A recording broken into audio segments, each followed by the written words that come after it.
The youth and women of Ofiominama arrived at town hall in adherence to the town crier's summons.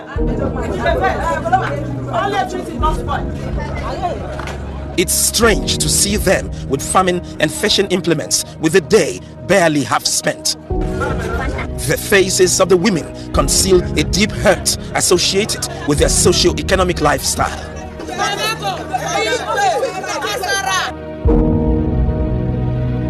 This fire when it starts since February, I tell you say food no day, no fish, no crayfish, no isam for bush. Even Ingwe oyster self no day. Even in this Nangulo, everything seafood. We know they see them again. If we go, they come with empty hand. Even one self, we need the cash. The chemical for the river was, as you see us with the vest. What did they take the chemical do? To carry the fire, and the chemical kill everything for the river. They won't kill us for hungry. If you look at our children, you go see small things them for their body. Now all these things they cause them. We don't know how this kind of sickness they carry come inside this community. The Ofiominama River is saline in nature, presupposing a different source of drinking water, which again is a distasteful reference point. Water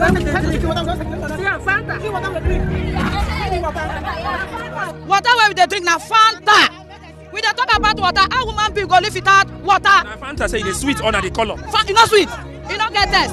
Light it, not day. Water, not day. We then try give us water now Fanta. So water now then they still the pump for us. Make woman people drink. Make children drink. See children. Because of money, they not go school. Nothing, no food for us. See as the village dry. Because of say nothing to eat. All our children they sick.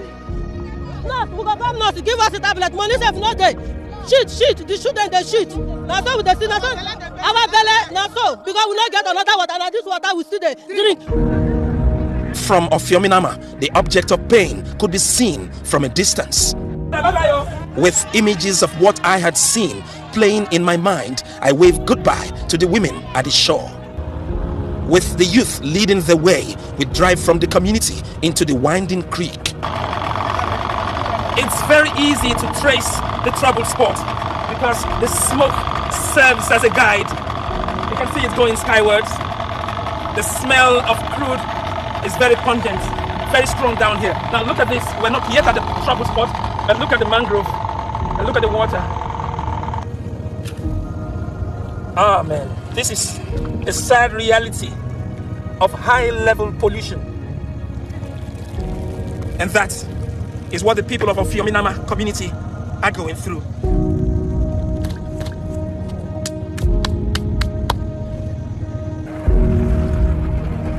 Just few meters further into the creek, the fire becomes more visible on Alakiri Well 9 of OML 18. The people say the well is operated by the Nigerian National Petroleum Company Limited after its February 24, 2023 takeover from Eraton, who had initially acquired it from Shell Petroleum Development Company on the 16th of May 2015. Then bring the well controllers in order to close the well, but we'll stay there, wait for them to complete the assignment. But rather they fail, rather they pull all the instrument that is holding the gas to come out. Then the next day, when we come and try to work on the well, then the fire came out. 26th February 2024, this fire occurred. We are informed the company, the NNPC and the board director chairman, which is Chief Amange Sunday. We have not seen anything done in this fire. Look at the chemical they use to quench the fire. Everything has been killed. We are seeking for the federal government to intervene. We have reported this issue since when the fire broke out, 26th February, but nothing has been done. We need the state government and federal government to come to our aid. We give the NNPC 2 weeks, else we shut down everything. It appears it's a season of untamed fires on rivers close to oil-producing communities in Nigeria. Look at this one here in Ofiominama. It is likened to what is happening on the Atlantic Ocean, very close to Awoye in a larger local government area of Ondo State that has been raging for 4 years and counting. Now this is about 5 months old. The Rivers State government at this point in time needs to work with the federal government and of course the Nigerian National Petroleum Company Limited to extinguish the fire and provide some succor for the people whose agrarian lifestyle has been rudely interrupted, and maybe also provide some medicines for them to regain their health. From Ofiominama, community, Okereka local government area of Rivers State. Ofieteme George, Arise News. I guess you might say, if you're looking for the definition of hell and the combined, situation that you have both in Ondo State there, where this wellhead has been on fire for 4 years, and this of your Dimana that Ofieteme just reported on. What else could you describe as hell, if not that? Well, let's bring in Dr. Nimmo Basi, who is the Executive Director of Health of Mother Earth Foundation. Ooh, thank you so much for joining us on this one. Thank you. Very sad report indeed. It is really sad. And to think that these people have drawn the attention of the authorities or thave involved and nothing, still has been done. What do you make of this? It's not as though the authorities don't know about the level of damage that is going on in the Niger Delta. The authorities are very much aware of it. The problem is that the region has been designated a sacrificial zone. So the people are disposable, the environment disposable, as long as petrodollars gets into the national coffers. That's what matters. Take the example of the case of the fire that has been raging at Ororo 1 oil well off the coast of Ondo State for 4 solid years. And it's in shallow waters. That water is about 7 to 8 meters deep. When the Gulf of Mexico oil spill blowout happened, that was in waters more than 1 kilometer deep, more than 1,000 meters deep. We're talking about very shallow waters. And this is something that was said could be handled within 6 weeks. But now 4 years has gone by, no action. Silence. They know about it. They nod at it. Maybe they even look at the video, or there are soldiers protecting the place, but nothing's been done. And now look at this one in the creek that just been reported. For 5 months, it's burning. It's not in the ocean. It's right in the community.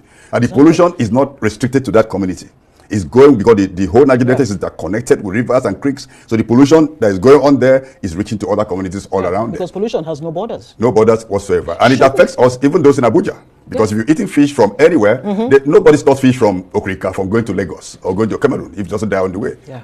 So we're not safe. Every periwinkle you may buy, or that lady was talking about how expensive generally. Seafood is. Yeah. Now it's expensive, and it's also expensive to our health because most of the creeks, the mangrove forests, they're all contaminated. You could see the picture of the spills on the creek. You see the mangrove. The roofs are coated. The lower portion are coated with crude oil from the oil spill, and it makes it a very dangerous situation. Shouldn't somebody be taking responsibility for this?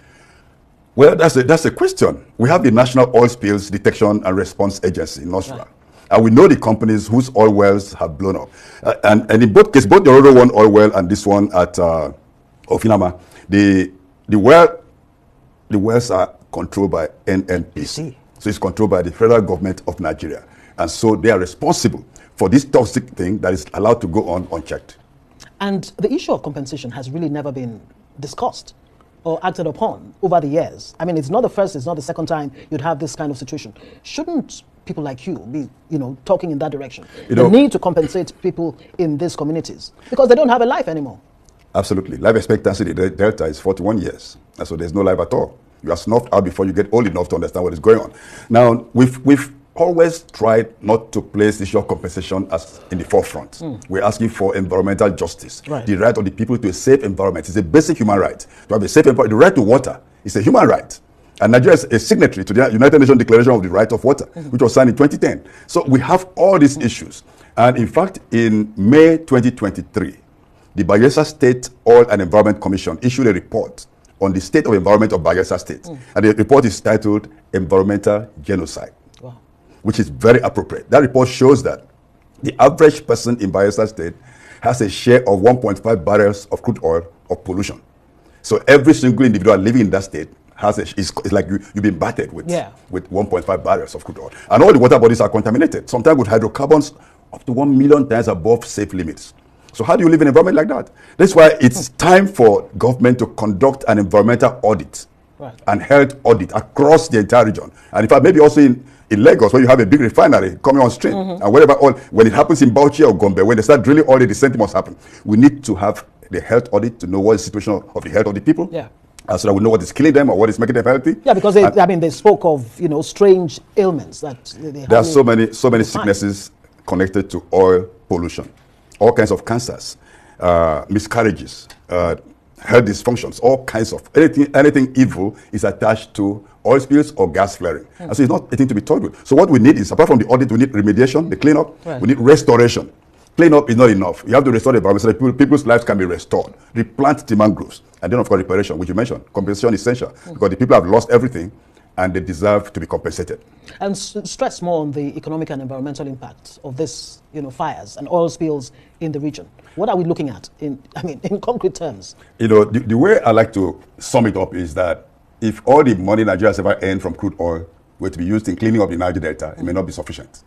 Because the recklessness with which the corporations, companies are operating, you can't find it anywhere else. No other region in the world is as polluted as this region in Nigeria with hydrocarbons. There's nowhere else. And so the whole oil economy is a negative economy. If you want to check what will happen, how many lifetimes it's going to take to restore the environment, and we have to start now. Because before we know it, in the coming decades, oil will become a kind of resource that is not so much needed in the world. The world is moving. The world is transiting to renewable energy. Absolutely. In fact, some countries are no longer manufacturing internal combustion cars, cars with internal combustion engines. And so before you know it, and this is going to be the reality.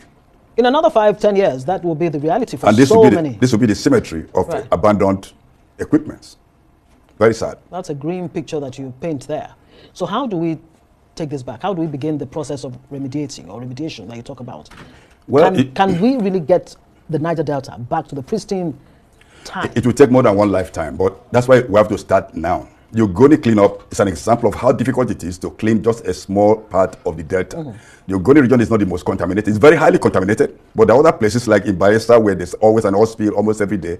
There are some heavily contaminated areas like Karama communities and others. And so we need to begin now. And we need to, when the cleanup begins beyond Ogoni, we should engage the best hands. It doesn't have to be. We don't have to play the politics of local content over everything. You need people who have expertise, who have the equipment and the technology to deal with this problem at the scale that we're seeing around us. If we just play, we make it a job for the boys, then of course we're going to get the money. You don't live to enjoy it. It's even interesting you talk about training and ensuring that the skilled manpower is there. But unfortunately, it's not there right now. So there's a need for Nigeria to reach out, to the international community. Is that what you're saying? And I'm thinking the amnesty program, where you had training for so many, repentant terrorists, for want of a better militants. Thank you very much. That's the word I was looking for. All these repentant militants, couldn't we have plowed the 65 or so billion naira that's been spent on amnesty? Well, that's a figure that's been bandied around, in training these people specifically, in the areas of, cleaning up the Niger Delta, the polluted areas and what have you. Well, that's a possibility. Right. But now, in Ogoni land, a lot of young people have been trained on issues of remediation, cleanup, and even the women are trained about restoration. They're raising nurseries to plant mangroves in areas that are being cleaned up. So it's an effort to clean up. But then, of course, we need to train more people, and we need to engage the best hands from all over the world. We don't have to just depend on ourselves. We need help, because this is a global disaster. It's just that it's happening in nobody's backyard, so everybody can ignore it and just move on as if nothing is happening. If you visit the Delta, visit the communities, from what we saw in the video and from what we see in reality, it's an area that is militarized. So you can't go through the creeks where dignity is taken away from you. Some people have to raise your hands until you are told to put down your hands. And then you have these spills occurring everywhere. And children have to swim and drink this polluted water. So it's both a current problem and it's also intergenerational. It has intergenerational implications. Thank you so much. We'll have to leave it there. And hopefully the right authorities will do something quickly. It's a clear and present danger there in the Niger Delta region. Nim Obasi is Executive Director, Health of Mother Earth Foundation. Thank you so much for joining us on Newsnight.